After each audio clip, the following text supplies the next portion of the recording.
की दरगाह से और उस मालिक के घर से सभी ये श्वासा रूपी पूंजी है, ये लिखा के लेके आए हैं। और इस पूंजी का किसी भी आदमी को ये पता नहीं है कि पूंजी है कितनी की और कब ख़त्म हो जाए। इस दुनिया से मौत का कोई कोई बहाना बन जाता है। तो कबीर साहिब संत हैं, जैसे मास्टर का उपदेश है क्लास में, सभी जाति के बच्चे होते हैं। मास्टर को प्यारा वो लगता है जो पढ़ाई करता है। एक संत ने लिखा है कि ऊंची कुल में पैदा होने से इंसान बड़ा नहीं होता, कर्म करने से इंसान बड़ा होता है। तो इसलिए हम सभी मालिक की दरगाह से ये श्वासा रूपी पूंजी है, ये लिखा के लेके आए हैं। और ये पूंजी किसी आदमी को ये पता नहीं है कि पूंजी है कितनी की, पर हमें इस श्वास रूपी पूंजी से करना क्या था। कबीर साहिब संत हुए हैं, उन्होंने लिखा है कि किसी ने कांसी का व्यापार किया है, किसी ने पीतल का किया है, किसी ने सोने चांदी का व्यापार किया है, कि किसी ने लौंग सुपारी का व्यापार किया। हमने कौन सा व्यापार किया है कि बनज हमारा सतगुरु पूंजी हमारी नाम, 8 पहर तुम लागी रहे ये शाना काम। भाई शाना कौन है? जो धन कमाने वाला, बिल्डिंग बनाने वाला, कोई राजनीतिक है, ये शानी शाना वो है जो मालिक की भजन बंदगी कर गया। वो सबसे शाना है, सबसे दानशमंद है, सबसे अक्लमंद वो आदमी है। इस दुनिया में हमें मौत आएगी, न देश साथ जाएंगे, न कौम जाएगी, न जात जाएगी, न समाज जाएगा, न परिवार जाएगा। जिस टाइम मौत आएगी सारी चीज़ यहीं रह जाएगी।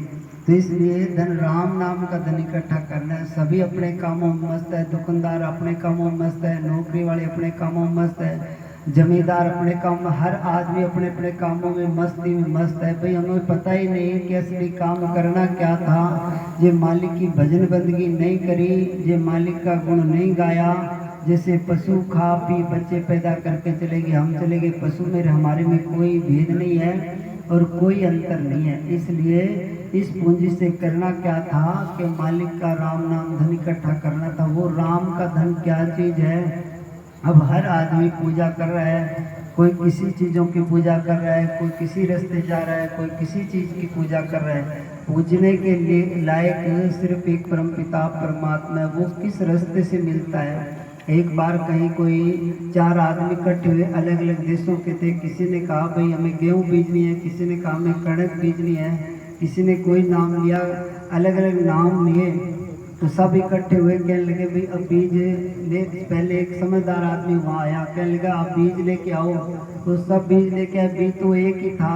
तो परमात्मा शरीर के अंदर है, जिसको भी मिला है शरीर रूपी मंदिर में लिखा। रविदास संत है, उसने लिखा है बेगमपुरा शहर को नाम, दुख अंदोने को थाम के। यहाँ कोई आदमी इस धरती पे सुखी नहीं है। कोई बीमारी से दुखी है, कोई मुकदमे से दुखी है, कोई कर्जे से दुखी है, कोई लड़कियों की शादी करने से दुखी है।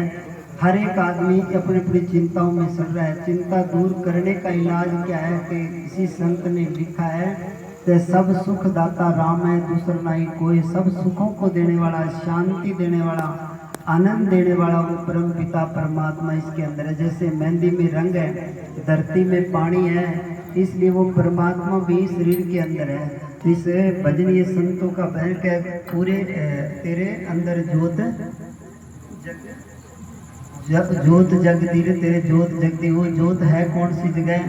बाहर की जोत में अगर दीपक में कभी घी मुक गया, कभी बाती मुक गई, कभी कुछ मुक गया। रविदास ने लिखा है कि उल्टा कुआ गगन में, 30वें जगह चिराग, बिन रोगन बिन बाती, जलत रहे 6 मास। के अंदर कुआ है। कौन सा कुआ है? शरीर के पूज्य ब्रह्म महाराज जी फरमाया करते हैं कि 2 आंख, 2 नाक के सुराग, 2 कान, 2 नाक के सुराग, 10वां माथे पर यहाँ गुप्पत है, जिसको हम 20वीं आंख कहते हैं, शिवनेत्र कहते हैं, द्विचक्षु कहते हैं, थर्ड आई कहते हैं। वो मस्तक के ऊपर है। वो कब खुलेगी? कब हमें पूरा गुरु मिलेगा। गुरु क्या दौलत देता है? गुरु मिलेगा, वो गुरु मंत्र देता है। जैसे महाराज जी कहा करते हैं कि खेत में बीज ना डाले तो फसल नहीं होती। फैमिली बोलती है, उसको पैम का इंजेक्शन करेंगे तभी फैमिली बोल फिर होंगे। इसलिए संत मिले। आज के टाइम का है घोर कलयुग है, इसमें पाखंड ज़्यादा है, सच्चाई कम है।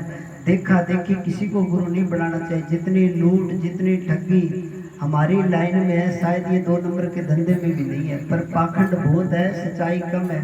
किसी के ऊपर विश्वास ना करे, करे क्या।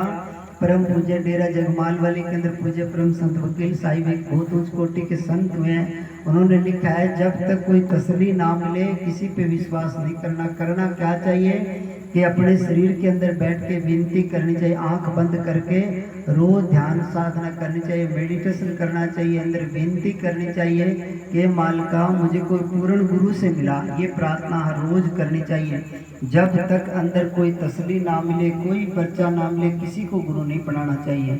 एक गुरु अमरदास जी महाराज हुए हैं, सरदारों के अंदर गुरु हुए हैं, तो उनको बचपन से भगवान के मिलने का शौक था, तड़फ थी। तो पहले गाड़ी साधन नहीं होते थे, वो गंगा स्नान 21 साल गंगा स्नान पैदल यात्रा को गए, तो उनको कोई तसल्ली नहीं मिली, कोई विश्वास नहीं मिला। फिर एक दिन एक ब्रह्मचारी साधु था, वो उनके साथ आया।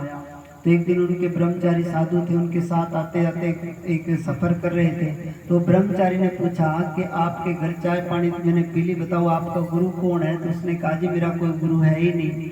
तो वो कहने लगा, मैं नुगरे आदमी की ना चाय पीनी ना पानी पीना।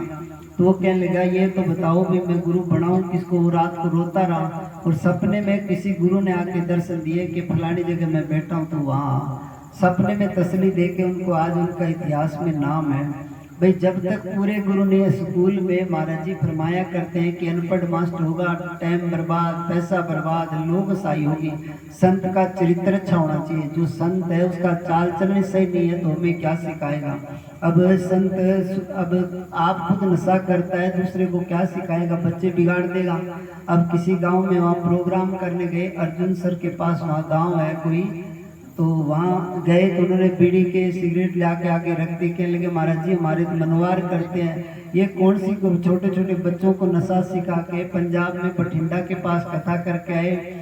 उनके 40 किला जमीन थी, सब नशे में बर्बाद हो गई। ये कौन सी भक्ति है। नशा करने से न मालिक किसी को मिला और ना मिलेगा। नशा करने वाला कोई कहे कि शराब पीने से मालिक मिलता, ये पाखंड है। कोई कहे कि इसने कहा महाराज जी सुल्फा तो शिव जी भगवान भी पीते थे, शिव जी ने तो जेर भी पिया, तो जेर पी के दिखा।